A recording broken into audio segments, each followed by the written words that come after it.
Hi, Travis Hartley, Vice President of Sales and Product Development, here to talk to you today about use and care of the FWE RAS10 and ASU10 AirScreen models. So we'll start with some of the control features.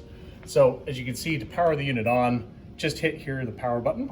You'll see the unit will be switch on, and then if it needs to cycle, you'll see that cycle light illuminate.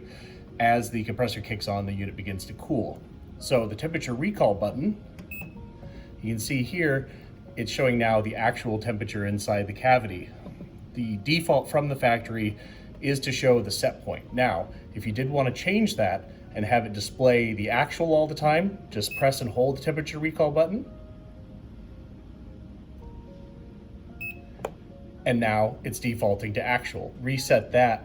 As the unit's running, you can see again, it's displaying the actual temperature here. And if you press the temperature recall button now, it's going to show you the set point. So you've got that option depending on how you prefer your operation to run. As far as temperature settings, very simple, just up and down controls to set your ideal temperature. This next unit here is a reminder alert that you need to clean your condenser. And we'll go over that a little bit later as far as how you go about cleaning the condenser. And then this defrost cycle button, again, this will illuminate when the units go into their own defrost. The RAS10 model goes based on a time schedule. The ASU10 model is going to go based on a sensor on the evaporator. If you ever need to force a defrost, maybe you see some ice buildup you need to get rid of, just go ahead and hit that. That defrost cycle is going to take about 15 minutes. Take another 15 minutes to come back down to temperature, and you're back in operation again.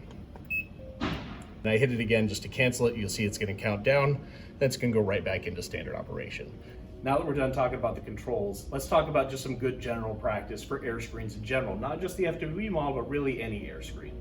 It's really important that these units are inside spaces that are temperature and humidity controlled.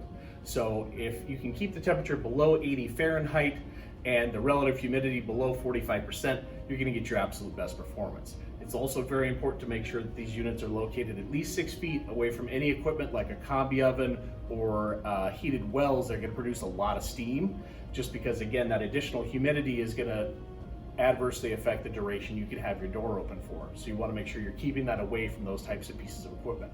The other thing is if you have any large fans in your kitchen or HVAC ductwork, you don't want that within 6 feet of the unit either, particularly if it's a fan pointing straight at an open door of an air screen. That's going to disrupt the flow and really adversely affect your performance long term.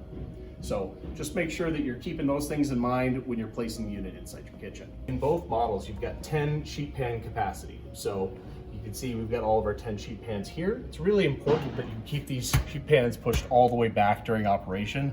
That's going to make sure all your airflow has plenty of room to get around the pans to keep your product at the appropriate temperature.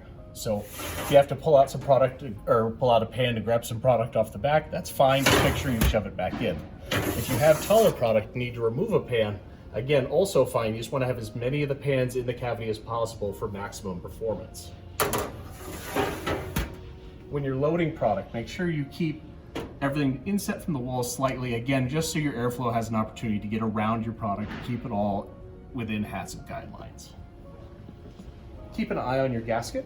Make sure you don't have any built up food or particulate that's building up on that gasket, so you get a good quality seal every time you close the door.